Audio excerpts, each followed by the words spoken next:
So I'm excited to be here with Jeff Cooper, the former Executive Director of the Center for Medical Simulation. Thanks, Jeff, and my mentor and a mentor to so many.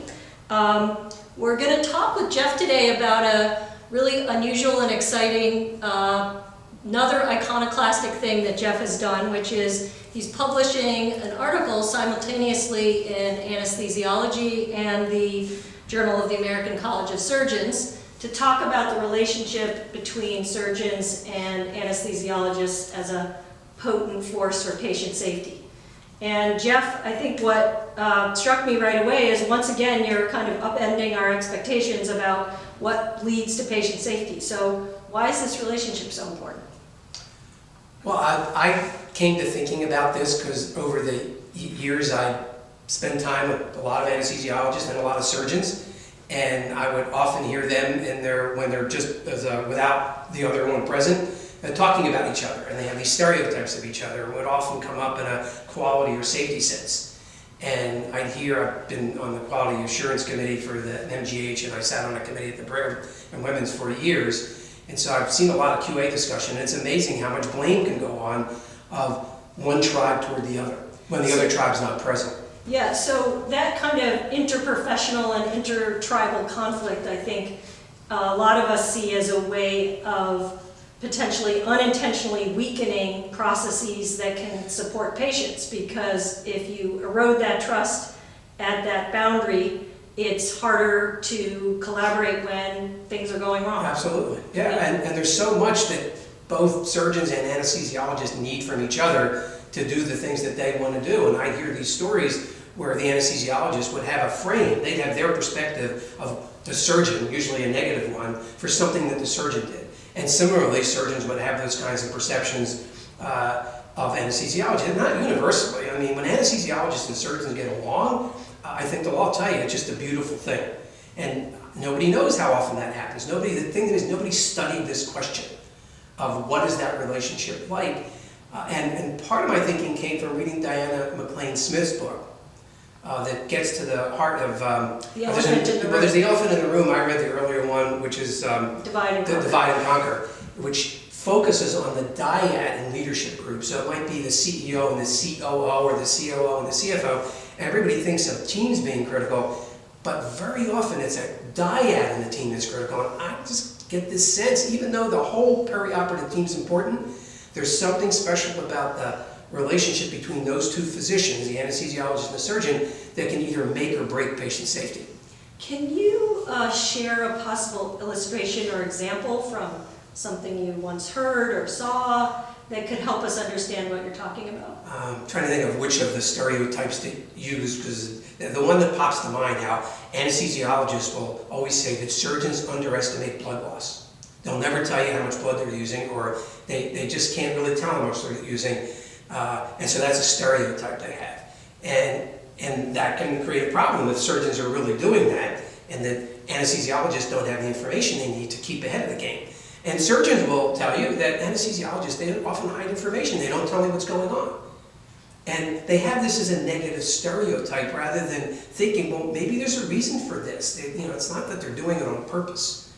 So that's an example of a couple from either side, how they can have a perception that can be hurtful for patient safety. So as a social scientist, I'm always thinking about attribution errors that we make about each other and how those contribute to this. And so what you're saying is it's surgeons and anesthesiologists, like all the rest of us humans, systematically have negative attributions about each other, and that can get in the way of patient safety. Absolutely. So what are your thoughts about turning that around? Well, I wrote this piece because there's so little written about this. There are a series of articles by Lorelei Lingard, who's in Toronto. She's written about really the whole team. It's interesting, in those articles I haven't seen that she's focused on that dyad. But aside from that, there are a couple other articles about the general topic of the discourse of the relationships between people. But aside from that, we could use more research just to study this question of how that dyad thinks about each other. How does it work when they work together really well? And what happens when there's dysfunction? What are those dysfunctions like? What do people perceive about it? and to start to study it that way. Now, in the absence of empirical evidence, I've written some suggestions for ways that people maybe could start to try to find out for themselves what's this about, what are their stereotypes about. Have a dinner with the person from the opposite tribe, or have a focus group and have a conversation of, geez, when you guys aren't telling us about blood loss, what's that about? So I give some suggestions like that for things that you could try out. And building on work that you've done here at the Center for Medical Simulation, and some of us have tried to carry on, a lot of the debriefings that we do around simulations, for example, in massive hemorrhage and utilizing ways to address it, we often try to get at what are people's assumptions and frames about communicating, for example, about blood loss. So debriefings and simulations, it seems to me, could be more explicitly focused on bridging this gap. And there's certainly a lot of work being done around the world on trying to look at that intertribal connections and how to remedy those. Yeah, so one of the specific suggestions I make is using simulation, and if you have the opportunity, avail yourself, or if you're a surgeon or anesthesiologist, with getting into a teamwork-based simulation with real anesthesiologists and real surgeons rather than just actors that are often used. Because I think simulation, not just through the debriefing, there's something about having that practice together, that opportunity to practice together that I think is just critical for people to start to break down those barriers and improve that relationship. It's not going to magically happen for most people with one simulation. So I think teamwork-based simulations have to be part of the regular process, and people should do it regularly. And the more you do it with people you work with, probably the better, but probably also equally helpful to do it with people you don't know. But you have to build trust. And even though I don't have empirical evidence, I come to believe from watching simulations of all different lengths that it's important to have a meal together. So doing a teamwork-based simulation that's long enough that you have lunch together, or if you have to do it in the evening, some dinner meal together, there's something about, as you say, breaking bread and eating with people and being at a table and having that conversation that I think breaks down the barriers, the professional barriers, so that people now see each other as more human.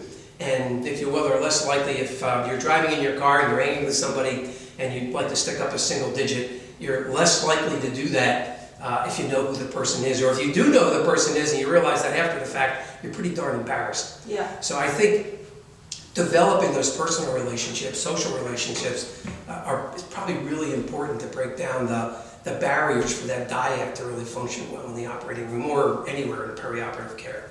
Well, on that note of building trust, working on the relationship that we often see as a conflictual one, I want to wrap this up. Thank you so much for your time, and once again, really appreciate, Jeff, your work in bringing us to think about things in a different way, and thanks for all of you who are listening and tuning in to Jeff Cooper's new exciting work. Thank you.